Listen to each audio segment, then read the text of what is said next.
Bapong residents in the Northwest Province are appealing for assistance. This is amid safety concerns. Illegal mining activities there have caused significant damage to homes and public infrastructure. Police have since bolstered their presence there. Let's take a listen to this. The excavations have been continuing, even if when there was a visitation by the National? Yeah, Fanima Semula, when he was here. The digging has been continuing. They start around 8 in the evening up to 4 o'clock in the mornings. So the presence of the police, if it's only in the morning or in the afternoon, doesn't really help, because the excavations, they do continue. I just want to say, this thing started almost 2 months back. I haven't been able to use my gate for the past 2 months because my neighbor dig right in front of my gate. There is a big excavation. Can't use my gate, can't use the road. I'm using the neighbor's road to get into my yard for the past 2 months. We were writing our exams. There was no power because these excavators, they cut off or they damage the infrastructure, the power lines. So these are the challenges that we see every day. But when we see the police, but in the evening they are gone, we don't think it's benefiting us really. Let's stay with this story. Residents are now asking to be relocated. I wish there can be a resolution. If this place is a mining area, is a mining interest, let the authorities declare it, and then we are relocated. I've built a house that is worth more than 500,000 that I put in that house. I cannot just neglect it. I cannot just pack it and go. There is anxiety, there is frustration. We don't even know. But eventually, if it doesn't stop, we will attack each other, because I cannot lose my house because of another person who wants to do an illegal thing. Meanwhile, the organization Mining Affected Communities United in Action says police are putting on a show for the media without going after the big fish of illegal mining activities in Bapong. This is after one illegal mining suspect was arrested today. Let's get an update now from Newzroom Afrika's Refiloe Seboko, who joins us from the area. Refiloe, good evening to you. So the major development we are talking about there today is the arrest of this one individual. Talk to us about his or her standing in terms of the food chain. Remember, we're talking about Makua saying that police are failing to go after the big fish. What was this person doing there when they were caught? And talk to us as well about the equipment we understand has been seized by the police. So some of that equipment clearly includes the excavator that we saw, and it had been left on for quite some time now when we were on the field, and the police as well being there, conducting their operation and closely monitoring those activities of illegal mining activities there in Bapong. So they indicated that this is part of their operation in monitoring, but also, trying to restore law and order in that area, and also trying to get those that are, suspected to be part of these illegal mining activities. And that's why we saw that one individual being arrested today who is said to be linked to illegal mining activities. The question then that arises is that, police, are they arresting the right people? Because those that are found on the ground there, they are not really, people that should be arrested. They should be police focusing on the kingpins,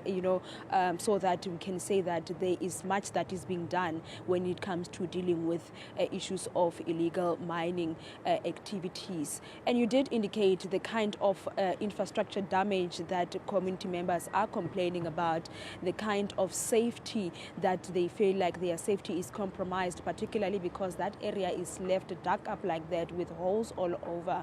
And they're saying that, something needs to be done in terms of resealing those holes there, but also questioning as to why is it that if they would have been warned and that place being declared to be a mining area, so that there could be plans for them to be relocated, as opposed to having illegal mining activities happening there. But I'm sure you would have also heard that one community member concerned about the cost that she had incurred already, over 500,000 rand that she has already spent in building her house, and now she can't access her yard properly, so because her neighbor allegedly is now has sold their plot for these illegal mining activities. You did indicate that some people are also in organizations that are reacting to what's happening in Bapong, and one of them is Makua, or that organization that visited the area today, responding to the arrest earlier on, but also responding to the reports, Xoli, that some community members are also part of this syndicate by selling their own plots, by keeping quiet about what has been happening there, and that is because they are also benefiting some of the proceeds that are coming from the chrome that is being extracted from there and also being sold. But they're highlighting that in an area where we're having mining operations happening, these community members are not benefiting at all. And let's listen in to Christopher from Makua, responding to my question to him earlier on about what do they have to say to some of the reports that community members themselves, they are included or involved in these by selling their plots or by keeping quiet because they are allegedly receiving bribes. Let's listen in.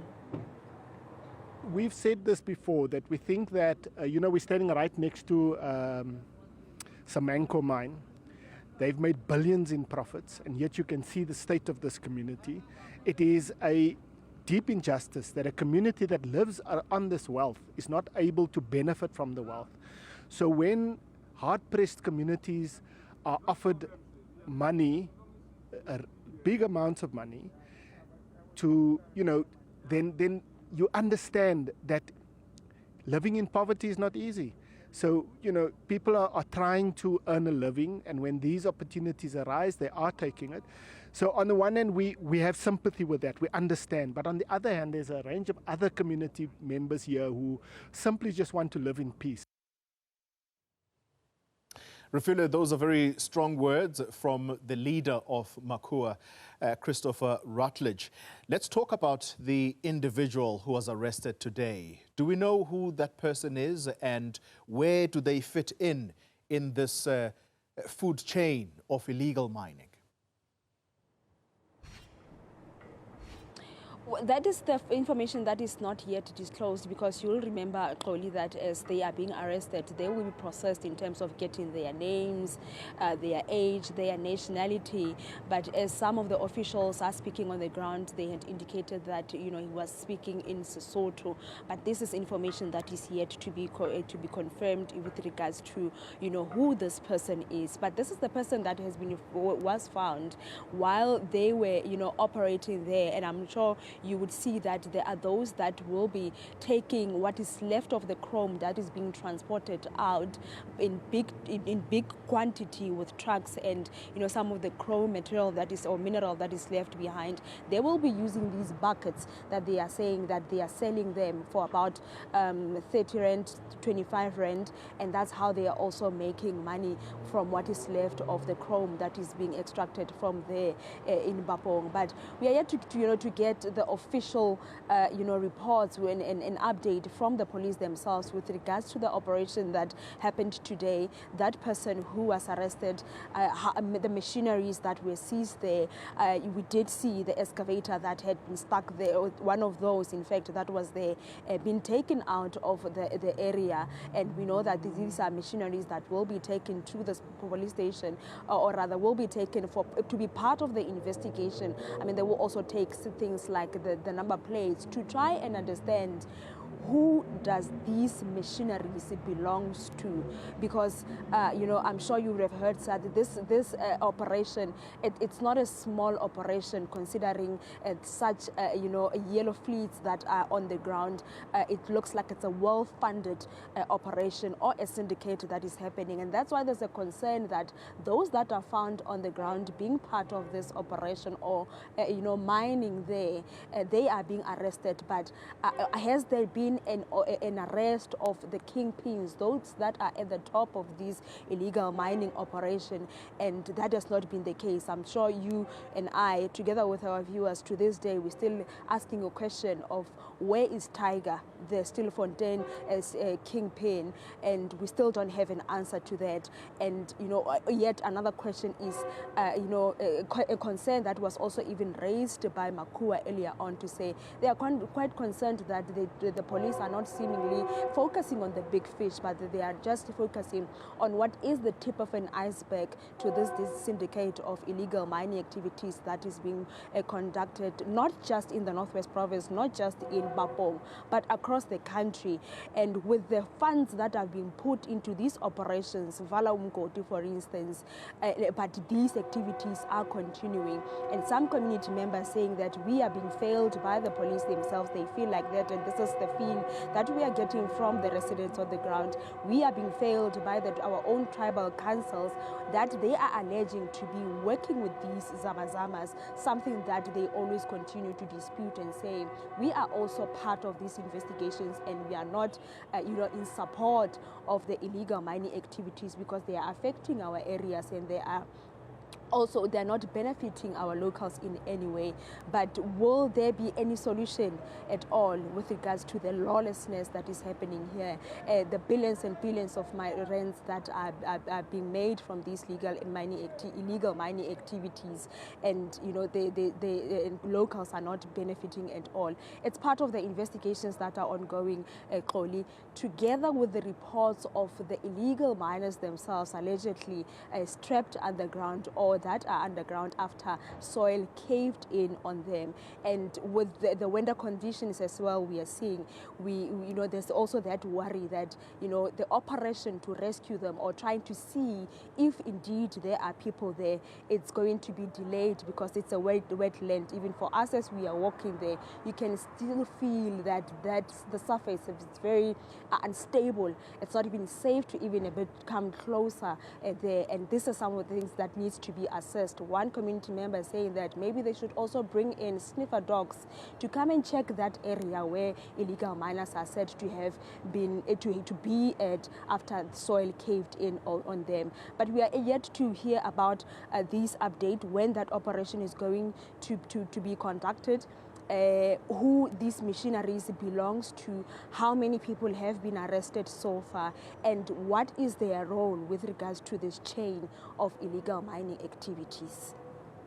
Refiloe Seboko live for us in the Northwest Province there, raising some critical questions, and key among those, she is reminding us of the so-called kingpin at the Stilfontein illegal mining activity. Remember that.